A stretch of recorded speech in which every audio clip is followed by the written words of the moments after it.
Acho difícil hoje em dia alguém não saber o mínimo sobre Naruto, mas mais difícil ainda é imaginar alguém que nunca notou alguma coisa que parece não fazer o menor sentido ou que o Kishimoto parece ter ignorado com o tempo. Nesse vídeo vamos listar algumas coisas que parecem ter sido feitas sem muito planejamento pelo Kishimoto. Começando leve, mas nem tanto. Quem viu os episódios pós-Arco Pain sabe que o Danzou teve uma luta contra o Sasuke onde ele mostra possuir um braço cheio de Sharingans, e só nisso eu acho que temos uma lista quase infinita de problemas. Primeiro, os olhos para funcionarem não deveriam ficar ligados no rosto como se fossem olhos? Segundo, como diabos esse infeliz roubou tantos Sharingans e ninguém notou? Ah, mas ele pegou dos cadáveres dos Uchihas que o Itachi matou. Nossa, o Sherlock! Mas eu pergunto quem foi o infeliz que não notou que sumiram com olhos de pelo menos uns 5 cadáveres de Uchihas. Fora que estamos levando em conta que são Uchihas. Odiados ou não, eles são um clã poderoso de Konoha. O Hiruzen quase teve um troço tentando evitar de entregar um membro do clã Hyuga para não roubarem o Byakugan, mas todos os Uchihas mortos podendo perder o Sharingan tá de boas, né?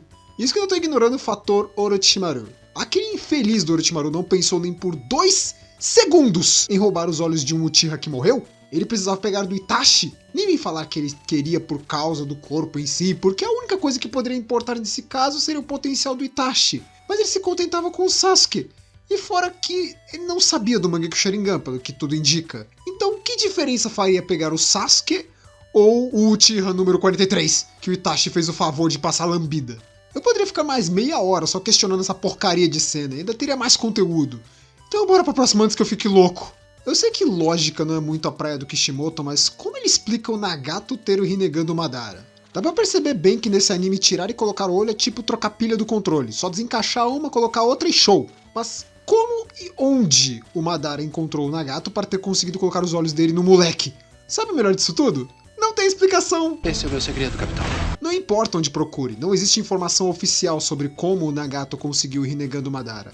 Só dizem que o Rinnegan dele é do Madara. Ou seja, a resposta é, o Nagato tem os olhos do Madara e ponto. Como ele conseguiu, não importa. O seguinte da lista é provavelmente um mais estranho do que irritante. Eu sinceramente nunca entendi como isso acontece, menos ainda um porquê. Que são os efeitos de Chidori versus Rasengan. Quem viu a luta do Sasuke contra o Naruto no clássico sabe que no final da luta, o Sasuke, selo amaldiçoado, usa o Chidori contra o Naruto dominado pela Kurama, que parte pra cima usando o Rasengan. O que causa uma destruição insana e os dois são pegos em uma bola enorme de energia e acaba com o Naruto derrotado. Mas na batalha final do Shippuden o efeito é bem mais drástico, tendo o Vale do Fim destruído e os dois perdem um braço, quase que de forma cirúrgica. A pergunta que fica é, como? O Vale do Fim ir de base com essa colisão depois do nível deles ter ficado tão alto é plausível, ou quase. Até porque eu me pergunto o quanto Naruto planejava derrotar ele ou simplesmente vaporizar o infeliz. Mas como se isso não fosse o suficiente, pode me explicar como que, quando eles eram crianças, essa colisão resultou em uma esfera de energia envolvendo os dois, e nesse caso a energia só consumiu o braço deles. Ficou controlado?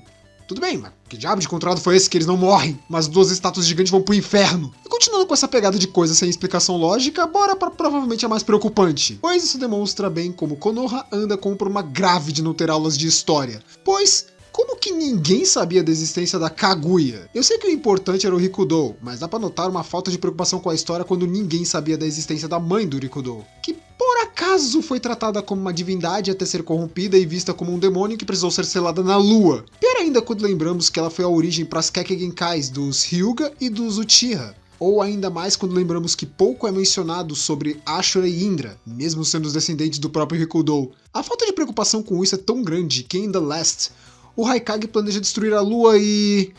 Eu sei que selaram a Kaguya depois e nada demonstra que tenha sido da lua, mas...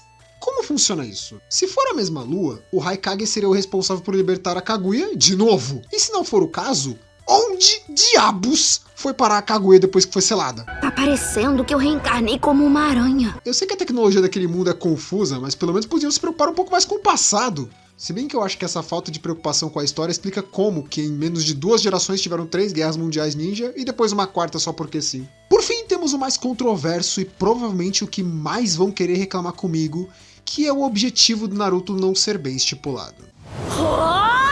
Calma, calma. Eu sei que parece idiota, mas vamos lembrar a frase dele no início do anime. Naruto diz que quer se tornar Hokage para ser respeitado pelo povo da vila de Konoha, ou seja, o objetivo dele é conseguir se tornar Hokage para ser reconhecido pelos outros. O maior problema com isso é que já no clássico, o Naruto consegue o respeito e reconhecimento de muitas pessoas, como Sasuke, Sakura, Neji, Gaara, Tsunade, fora o pessoal que viu a luta dele contra o Neji na terceira fase do Shinichiken. Isso tudo só no clássico. Se pegarmos no Shippuden, a situação ainda piora, pois após a luta contra o Pain, ele salva Konoha em si, e todo o povo da vila o reconhece e o enaltece como o herói da vila. O próprio Iruka nota que isso acontece. Dito tudo isso, eu pergunto, ele realmente precisa ainda ser Hokage para ser reconhecido? Mesmo que o sonho dele fosse ser Hokage desde o início, isso era motivado pelo desejo dele de ser reconhecido pela vila. Mas a partir do momento que ele foi reconhecido por todo mundo por derrotar o Pain e salvar a vila, por que ele ainda precisa virar Hokage? Entenda que eu não estou dizendo que ele não podia, mas sim que não faz sentido ele se importar ainda. E esses foram pontos que eu considero erros na história de Naruto. Eu tentei fugir de coisas que são só roteiro mal escrito pelo Kishimoto, como casais ou plot twist com Obito, mas digam se lembram de mais erros de enredo em Naruto. Deixe nos comentários, dê um like se gostou, se inscreva para mais conteúdo e até a próxima.